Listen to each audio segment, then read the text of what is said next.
Storm from Racing Blue, a breakthrough in sports nutrition for horses. Hi everybody, Mike Beer taking a look at the feature race at Aqueduct for Saturday. Race number 8 is the Key Sense Stakes, a $100,000 purse for New York bred 2-year-old fillies. They're going to go 6 furlongs on the main track. We have a field of 7 entered. We'll throw that entry card up there right now. It's a pretty well-matched field too. I think there are a lot of different contenders in here. The morning line favorite is number 3, Time Limit, who is 2-1 for Mike Maker, a filly who has an awful lot of speed. The second choice on the line, number 2, Playtone, showed more speed last time and feels like a horse was really coming to hand right now for George Weaver. There are also some other interesting horses here, horses switching surfaces. You got some horses shipping in from the Finger Lakes. There's a lot going on in this field. It feels like the kind of race that could go to a lot of different horses. And that's not to say that the 2 morning line favorites aren't very solid in this race, but there's also a lot going on here. So we'll see how things all play out. As far as the Timeform US pace projector is concerned, I mean, it does have Time Limit out there on the lead, and it does suggest that this is a race flow that could really favor that kind of running style. You see the blue bar there. It suggests that this race could favor horses on or near the early lead, and that's where you just expect Time Limit to be. You can just go basically to any one of her 5 career starts so far and just recognize that she has a lot of early speed, save for her second career start, where they ran her in the Stillwater at Saratoga, and she stumbled very badly at the start and just lost all chance right there. It's a race that you could just put a line through on her card. Other than that, she's been right on the lead every single time.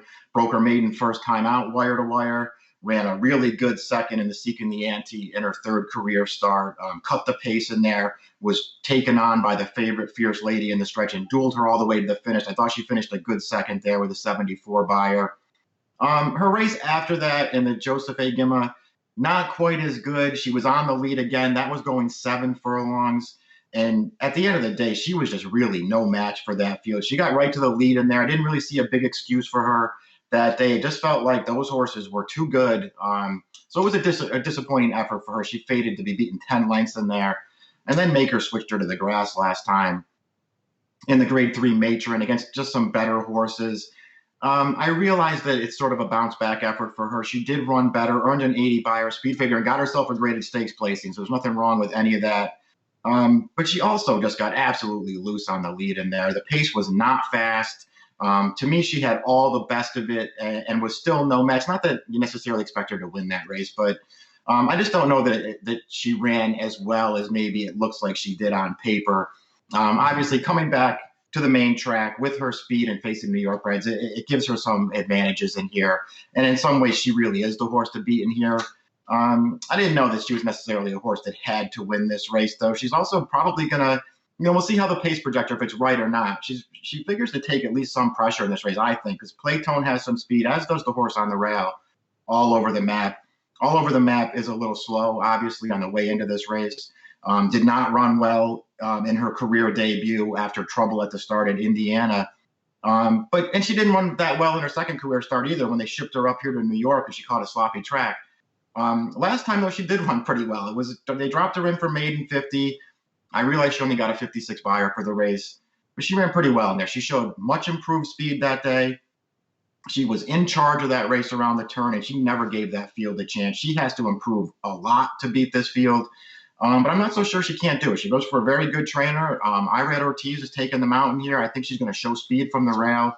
I don't love her in here, but I do think she's a horse who could run better in this race. My Sassy Sarah is the 4. Listen, I like this horse, My Sassy Sarah. I think she's actually pretty talented for Michelle Nevin. What she does in her main track debut here, I just don't know. I think she's run really well in all 3 of her turf races, but she doesn't really have any dirt pedigree. And she's a very short price on the morning line. I would never bet her at the 3-1 that they have her. I am interested to see what she does in here. I think she's talented, but I sort of feel like her future lies on the turf. I would be against her. The 5, Shadalamo, is shipping in from the Finger Lakes. Ran okay first time out, just sort of got outpaced in her career debut back in September. The horse that won that race, Spin a Yarn, was actually a very impressive winner. This horse came back for her second start, went off the shortest of favorites, 1 to 20 odds that day. Lasix on for the first time. She won for fun. by 11. But again, only a 56 buyer. She could improve. Maybe she can factor in this race. I thought she was in a little tough here. Jeremiah Engelhardt, Chris Engelhardt, the trainer of this horse, does a really good job with his 2-year-olds. She's a little interesting. She has to improve, I think, to get a big piece of this. Single versus the 6 in the exacta, all 5 career starts. She handles any kind of course condition, turf, dirt, fast or wet. She just shows up and runs her race. The 72 buyer earned 2 starts back when she broke her maiden. It's going to give her a look in here. I would use her underneath. I thought she might have a tough time winning this race.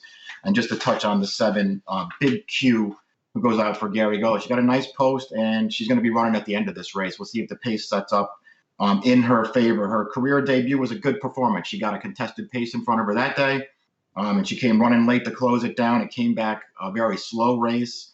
Although after that, though, ran her in the Adirondack. She did not embarrass herself against some much better horses that day, got in very tight in the stretch, ran pretty well. And then didn't run quite as well the last time we saw her in the Seeking the Ante. Just, never a threat behind time limit that day. She has to improve. But again, I feel like there's a chance this race could set up the right way for her, and I think she will run at the end. The horse who at, her 8-1 morning line odds, I'd be looking to use her underneath at least in this race. Let's go to the picks for the race. We'll put it up there. My top pick in the race is number 2, Playtone. Listen, she made her first 2 career starts earlier this summer. First at Saratoga on a track that was sealed, and she just looked really green that day. The winner of that race was a very impressive winner. And this filly just looked very green throughout. She wound up getting up for second at the end. And I thought it was sort of more of the same. They transferred her George Weaver for her second start, and she just raced very greenly again while settling for second best once again. But it was a step in the right direction. And then last time to break her maiden, she just felt like she really put everything together. I think she's coming to hand at the right time for George Weaver. She showed a lot more speed last time. She secured the rail with the pace early, sort of took that thing over around the turn, and she just won very readily through the stretch. I really liked her maiden win last time. She got a 76 buyer for it. I do not think she needs the lead to be effective, so if time limit goes and she has to sort of sit a little bit off that horse, I don't think that's going to be a problem for her. Listen, maybe time limit will just be too good for her, but I feel like this filly has a really big chance. And if she's not going to be the favorite in here, I'm going to take her in the key sense over time limit. I went 2, 3, 7, and 1 in the key sense stakes. It's race number 8 at Aqueduct. The approximate post time is 3:20 Eastern time. Good luck.